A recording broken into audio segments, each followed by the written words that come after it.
La falla cardíaca de por sí es una enfermedad, una patología que va afectando por su cronicidad el estado nutricional del paciente, ya que va desgastando todas sus reservas nutricionales, energéticas, de su composición corporal para poder compensar ese trabajo de más que necesita el corazón, para poder brindar sustratos energéticos al corazón para que pueda llevar a cabo estas funciones. Adicionalmente, cuando se descompensa la falla cardíaca, se empiezan a liberar ciertas sustancias en el organismo que van a ir afectando el apetito del paciente. Es decir, que estos pacientes van a empezar a presentar disminución en el apetito y por lo tanto una disminución en el consumo o en la ingesta de los alimentos. A esto se puede unir que por la misma falla se empiezan a retener líquidos a nivel del estómago, digámoslo así, de la pared abdominal, lo que se denomina ascitis, que van ocupando ese espacio del estómago y por lo tanto la capacidad gástrica también va a estar disminuida, junto con el crecimiento de otros órganos como el hígado y el vaso, que también van ocupando ese espacio, disminuyendo esa capacidad del estómago para poder tener o recibir los alimentos. Entonces se nos vuelve un círculo vicioso entre lo que se está gastando de energía para poder mantener las capacidades o la funcionalidad de ese corazón y del organismo, junto con lo que está consumiendo el paciente, que va a ser menos de lo que va a necesitar, llevando al paciente a un estado de malnutrición por déficit, o sea, de una desnutrición. Por eso es importantísimo poder iniciar tempranamente esa intervención nutricional, ya sea para prevenir a través de estrategias nutricionales esa depresión o ese desgaste nutricional, o cuando ya se empieza a presentar o es evidente en los pacientes, empezar esa parte de recuperación nutricional.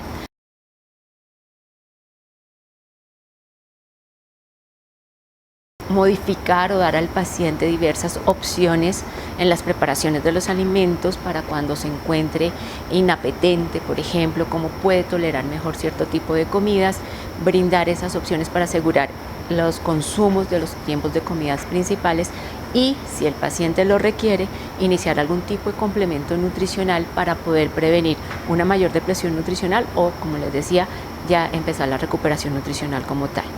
¿Qué tipos de complementos nutricionales? Dependiendo de cada paciente, su patología, sus antecedentes, porque pues hay que tener en cuenta todo esto, cómo se van a preparar, también los va a explicar el nutricionista dietista de la unidad de falla cardíaca para que puedan tener opciones y asegurar su consumo, para que podamos tener ese aporte calórico adicional y evitar esa desnutrición o ese desplome nutricional que puede estar muy asociada con la falla cardíaca.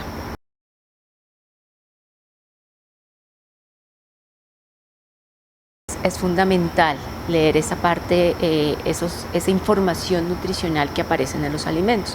La mayoría de los alimentos procesados, ultraprocesados o los que ya que encontramos en todos los supermercados van a contar con una información nutricional que es muy importante tener en cuenta, no solo en el aporte de nutrientes, sino el tipo de nutrientes y los sellos de advertencia que siempre van a encontrar en la parte frontal de los alimentos o de los empaques de los alimentos.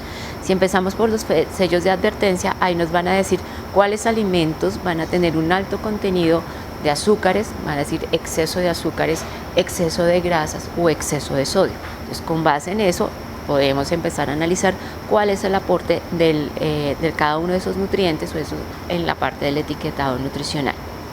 Cuando se da el respaldo, al mirar la etiqueta nutricional, ahí les van a dar informaciones sobre todo en cuanto al aporte del total del alimento por 100 gramos o por porción. Entonces es muy importante aclarar o saber qué es lo que voy a mirar, si voy a mirar por 100 gramos de alimento o por la porción. De ahí les van a dar pues cuánto es el aporte de grasas saturadas, cuánto es el aporte de azúcares, de proteínas, de fibra, de sodio, si tiene o no tiene ácidos grasos trans, etc. Muchísima información nutricional.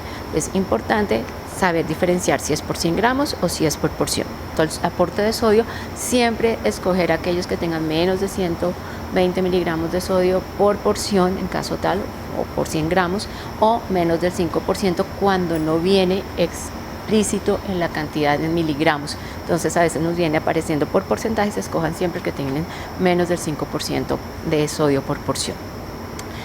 También aprender a leer los ingredientes de cada uno de estos alimentos. Entonces puede decir azúcares, grasas, bueno, etcétera, para saber escoger muy bien cuáles son esos alimentos y no puede llegar a excedernos en los aportes requeridos en cuanto a sodio, en cuanto a grasas, en cuanto a azúcares, para pues mantener una alimentación saludable y poder tener otras opciones importantísimas dentro de nuestra alimentación.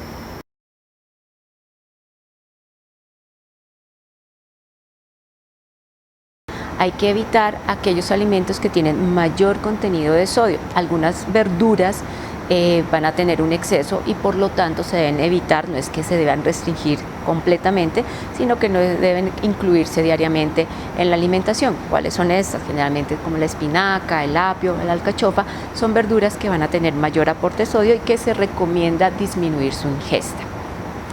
En cuanto a lácteos, pues preferible aquellos que sean bajos en grasa en general, en cuanto a leches, de derivados lácteos. Quesos, pues obviamente preferir los que sean bajos en sal, como ya les decía, evitar todos los productos procesados, embutidos y ese tipo de preparaciones, a evitarlas al máximo, y si ya los van a llegar a consumir, como les comenté anteriormente, tengan en cuenta siempre ese etiquetado nutricional.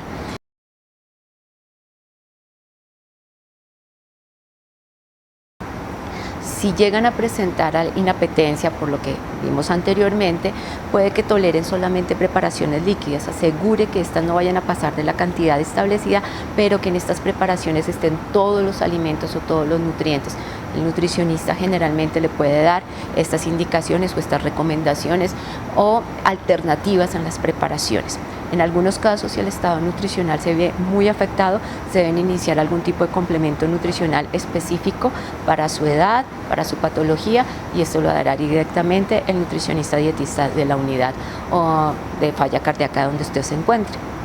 Recuerde que estos planes nutricionales son individuales, ya que están orientados a cada persona dependiendo de su edad, de su género, de peso, talla, hábitos alimentarios, condiciones socioeconómicas. Por lo tanto, cada quien tiene un plan nutricional individualizado y no va a ser el mismo para todo el grupo de personas o el grupo familiar. Si tiene algún tipo de duda, siempre el profesional de nutrición estará dispuesto a aclararle cualquiera que tenga al respecto.